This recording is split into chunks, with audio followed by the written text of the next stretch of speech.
ನಮಸ್ತೆ ಎಲ್ರಿಗೂ. ಸೊ ನಾವು ಮದುವೆ ಆಗ್ತಕ್ಕಂಥ ಸಂಗಾತಿ ಹೇಗಿರ್ತಾರೆ ಅನ್ನೋದನ್ನು ತಿಳ್ಕೊಬೋದಾ ಮೇಡಮ್ ಅಂತ ಯಾರೋ ಕೇಳ್ತಾಯಿದ್ರು. ಅಂದರೆ ಮದುವೆ ಆಗದೇ ಇರೋರು, ಮದುವೆ ಆಗಿರೋರಿಗೆ ಆಲ್ರೆಡಿ ಗೊತ್ತಿರುತ್ತೆ ಅವ್ರ ಸಂಗಾತಿ ಹೇಗೆ ಅಂತ. ಮದುವೆ ಆಗದೇ ಇರೋರು ಕೇಳ್ತಾಯಿದ್ರು, ಖಂಡಿತ ತಿಳ್ಕೊಬೋದು. ನೀವು ಡೇಟ್ ಆಫ್ ಬರ್ತ್ ಮೇಲೆ ತಿಳ್ಕೊಳ್ಳೋಕ್ಕೆ ಸಾಧ್ಯ ಅಂತ ಹೇಳ್ತೀನಿ. 1ನೇ ತಾರೀಕು 1/10/1928 ಹುಟ್ಟಿದ್ದಾರೆ ಅಂತಂದರೆ ಮದುವೆ ಮತ್ತು ಭಾಳ ಚೆನ್ನಾಗಿ ಪ್ರೀತಿ ಮಾಡ್ತಾರೆ ಅಂತ ಹೇಳ್ತೀವಿ. ಮದುವೆ ಆದಮೇಲೆ ಅವರು ಸಂಗಾತಿಗೆ ಟೈಮ್ ಕೊಡೋದು ಭಾಳ ಕಷ್ಟ, ಕೊಡೋದು ಇಲ್ಲ. ಸೊ ಮೊದಲು ತುಂಬ ಚೆನ್ನಾಗಿದ್ರು ಮೇಡಮ್ ನಮ್ಮ ಹಸ್ಬೆಂಡ್ರು ಅಥವಾ ನಮ್ಮ ಹೆಂಡತಿ, ಇವಾಗ ನಮ್ಮ ಬಗ್ಗೆ ಅವ್ರಿಗೆ ಕೇರೇ ಇಲ್ಲ ಅಂತಾರಲ್ಲ, ಆ ಕ್ಯಾಟಗರಿಗೆ ಬರ್ತಾರೆ. 2ನೇ ತಾರೀಕು ಅವರು ಭಾಳ ಎಮೋಷ್ನಲ್ಲು. ಸೊ ಅವ್ರಿಗೆ ಎಮೋಷ್ನಲ್ ಆಗಿರ್ತಕ್ಕಂಥ ಹೆಂಡ್ತಿನೇ ಬೇಕಾಗಿರುತ್ತೆ ಅಥವಾ ಗಂಡನೇ ಬೇಕಾಗಿರುತ್ತೆ. ಹಾಗಾಗಿ ನೀವು ಕೂಡ ಎಮೋಷ್ನಲ್ ಸಹಿಸ್ಕೋತಿಲ್ಲ ಅನ್ನೋದಾದರೆ 2ನೇ ತಾರೀಕು ಅವ್ರು ಮಾಡ್ಕೊಳ್ಳಿ. ಇನ್ನು 3ನೇ ತಾರೀಕು ಜ್ಞಾನ ಹಂಚೋರಾಗಿರ್ತಾರೆ, ಗುರುಗಳ ಸ್ಥಾನದಲ್ಲಿರ್ತಾರೆ. ಅಂಥವ್ರ ಮಾತನ್ನು ನಾವು ಕೇಳಬೇಕು ಅನ್ನೋದ್ರೆ ಮಾತ್ರ 3ನೇ ತಾರೀಕು ಅವ್ರು ಮದುವೆ ಆಗಬೇಕು. 4ನೇ ತಾರೀಕಿನವರು ಇವಾಗ ನಿಮ್ಮ ಜೊತೆ ಚೆನ್ನಾಗಿರ್ತಾರೆ, ಸ್ವಲ್ಪ ಹೇಗಿರ್ತಾರೋ ಗೊತ್ತಿಲ್ಲ, ಇನ್ನೊಂದು ಸಾರಿ ಯಾರ ಜೊತೆ ಚೆನ್ನಾಗಿರ್ತಾರೋ ಅದು ಗೊತ್ತಿಲ್ಲ. ಹಾಗಾಗಿ 4ನೇ ತಾರೀಕು ಅವ್ರು ಸ್ವಲ್ಪ ವಿಚಿತ್ರ ಸ್ವಭಾವ ಇರೋದ್ರಿಂದ ಅವ್ರು ಅಡ್ಜಸ್ಟ್ ಮಾಡ್ಕೋತೀನಿ ಅಂದರೆ ಮಾಡ್ಕೋಬೋದು. ಇನ್ನು 5ನೇ ತಾರೀಕಿನವರು ಮಾತಿನ ಮಲ್ಲರು.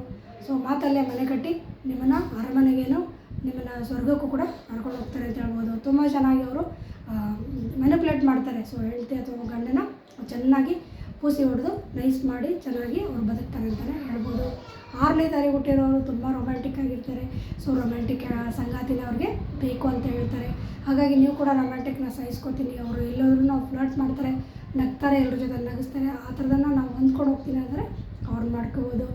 7ನೇ ತಾರೀಕು ಹುಟ್ಟಿರ್ತಾರೆ ಅಂತಂದರೆ ಸ್ವಲ್ಪ ವಿಚಿತ್ರ. ಸ್ವಲ್ಪ 7ನೇ ತಾರೀಕಿನವರು ಒಂದು ಸಾರಿ ಇದ್ದಂಗೆ ಇನ್ನೊಂದು ಸಾರಿ ಇರೋಲ್ಲ ಅಂತ ಹೇಳ್ತೀವಿ. ಎಕ್ಸ್ಟ್ರಾ ಮ್ಯಾರಿಟಲ್ ಅಫೇರ್ಸ್ ಜಾಸ್ತಿ ಇರ್ತವೆ ಅಂತ ಹೇಳ್ತೀವಿ. ಹಾಗಾಗಿ 7ನೇ ತಾರೀಕು ಹುಟ್ಟಿರೋರನ್ನ ಮದುವೆ ಆಗುವಾಗ ಸ್ವಲ್ಪ ಯೋಚನೆ ಮಾಡ್ಕೊಳ್ಳಿ ಅಂತ ಹೇಳ್ತೀವಿ. 8ನೇ ತಾರೀಕಿನವ್ರು ಮಾಡ್ಕೋತೀನಿ ಅಂತಂದರೆ ನೀವು ಅವರು ನೇರವಾಗಿ ನಿಷ್ಠೆಯಾಗಿರ್ತಾರೆ ಅಂತ ಹೇಳ್ಬೋದು. ಅವ್ರಿಗೆ ಸುಳ್ಳು ದಟಬಟ ಅದೆಲ್ಲ ಇಷ್ಟ ಆಗಲ್ಲ ಅಂತಲೇ ಹೇಳ್ತೀವಿ.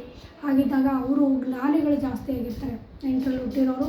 ಸೊ ಅಷ್ಟೇ ಅಲ್ಲ, ಅವರು ನಾನು ನೋಡಿರೋಂಗೆ CA ಕೂಡ ಚಾರ್ಟರ್ಡ್ ಅಕೌಂಟ್ ಕೂಡ ಆಗಿರ್ತಾರೆ ಅಂತ ಹೇಳ್ತೀನಿ. ಸೊ ಭಾಳಷ್ಟು ಜ್ಞಾನ ಅವರಲ್ಲಿರುತ್ತೆ. ಹಾಗಾಗಿ ಅವ್ರಿಗೆ ಸುಳ್ಳು ಹೇಳೋರು, ಮೋಸ ಮಾಡೋರು ಮದುವೆ ಆಗ್ತಿದ್ರೇ ಒಳ್ಳೆಯದು ಅಂತ ಹೇಳ್ತೀವಿ.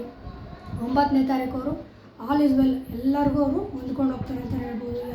9ನೇ ತಾರೀಕಿನವ್ರನ್ನ ಮದುವೆ ಆಗಲಿಕ್ಕೆ ಪುಣ್ಯ ಮಾಡಿರಬೇಕು ಅಂತ ಹೇಳ್ತೀವಿ. ಯಾಕಂದರೆ ಪ್ರತಿಯೊಂದು ಜವಾಬ್ದಾರಿಯನ್ನು ಅವ್ರು ತೊಗೊಂಡು ತುಂಬ ಚೆನ್ನಾಗಿ ನಿಭಾಯಿಸ್ತಾರೆ ಅಂತ ಹೇಳ್ತೀವಿ. ತಾಯಿಯಾಗಿ, ಅಕ್ಕನಾಗಿ, ಅಣ್ಣನಾಗಿ, ಏನೇ ಆಗಿರಲಿ ಅವರು ತುಂಬ ದೊಡ್ಡ ವ್ಯಕ್ತಿಯಾಗಿ ಅವ್ರು ಬೆಳೀತಾರೆ.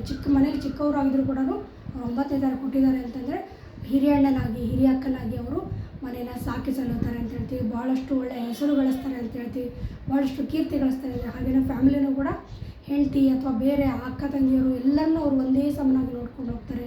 ಸೊ ಹಾಗಿದ್ದಾಗ 9ನೇ ತಾರೀಕು ಅವರ ಮದುವೆ ಆಗೋದು ತುಂಬ ಒಳ್ಳೆಯದು ಅಂತ ಹೇಳ್ತೀನಿ.